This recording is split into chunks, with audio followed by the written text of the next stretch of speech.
Hello, and welcome back to my Fire Emblem 9 Path of Radiance 100% gross hard mode low turn count playthrough. I'm your host Typhoon Carter. Today I bring to you Chapter 12. Chapter 12 is another boat map, one of many throughout the Fire Emblem franchise. And it's an interesting one as it's a map where we are actually limited in terms of where we can move. And we gave Marcia a little bit of bonus XP, as she's going to be very important for this map. And here, you might notice during preparations that we're not bringing a whole lot of people. This is mostly because Marcia is quite literally the only party member we have who can actually traverse outside of the boat, at least until Jill shows up and joins our party, as we will have to wait for her, as this map can normally be cleared in like 2 turns. But here, we can take our time, and we have some turns to work with, but Marcia is still going to need to do lots of loading. And the enemies here, some of the Laguzes, Ravens, drop some pretty nice items, as some of them include like an arm scroll. The boss Seeker has a blue gem which will be nice for extra money. And the thing is that we're gonna need Marcia to kind of fly around and take care of these enemies.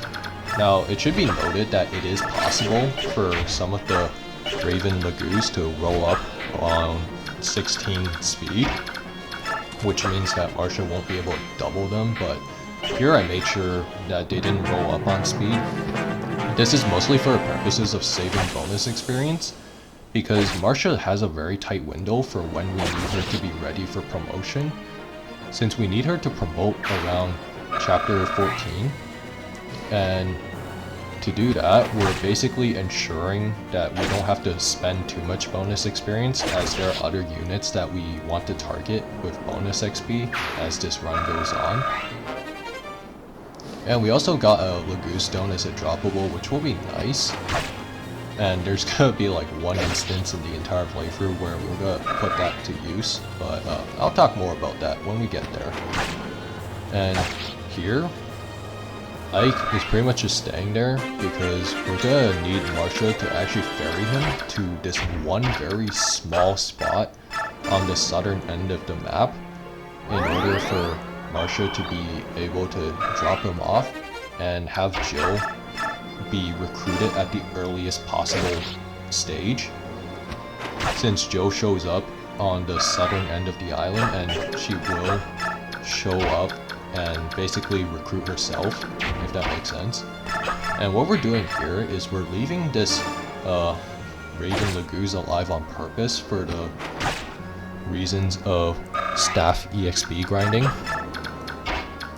And we're basically just boxing them in so that the Raven Laguzes can at least get one hit in before they die. And funny enough, this chapter, Soren actually suggests that the Raven Laguzes are weak to wind magic and bows, but the thing is that ×2 effectiveness is a joke, so normally it might make sense to bring someone like Rolf or use wind magic to help deal with these Raven Laguzes, but honestly it's kind of a waste of time because they don't even do that much damage. So you're just better off using like a strong weapon forge. And the weapon forge we made a couple of chapters back for Marcia, that one is important because we do want her to be able to one-round these Raven Laguzes, as they are fairly bulky, especially the boss in question, which is what we need here.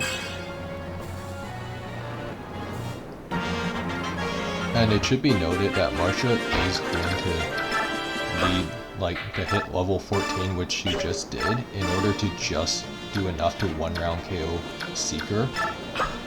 And one thing to note about Seeker, the boss of this chapter, is that he wears the demi-band, so this means he will never detransform.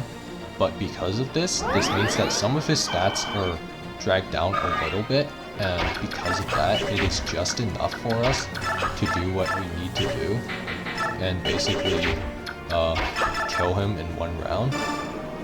The unfortunate thing is that Normally there could be even more Raven Laguzes showing up as reinforcements, but because we're showing up and finishing this map pretty quickly, we won't really have an opportunity to get any other droppables that might come from the reinforcements. And one of these droppables includes a stat booster, which we would have liked, but you can't have them all, and we'll be fine for this run. And for everybody else here, it's pretty much just staff grinding and what a reinforcement shows up here, and that's okay. And Ike takes care of that Raven Laguzes, and we're just gonna have Jill arrive and do her thing and talk. So with Jill is a Wyvern rider with quite honestly kind of bad bases, and she is a popular candidate for stat boosters, which we will give her for this run. But the downside about Jill is that she's very heavy, as she has 33 weight, which means that left transform cannot shove her without a statue frag, which kind of sucks.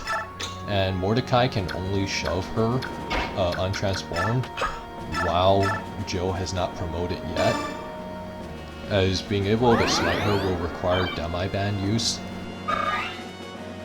So it does prevent her from being able to do some mobility based stuff that we need Marcia to do, so the whole replication thing, not as true as people like to think. Anyways, Marcia has just enough to 1-round KO Seeker, and that is chapter 12, cleared in 4 turns, as Seeker drops this blue gem, and Marcia gets a level up. I will see you guys next time for chapter 13. Bye bye.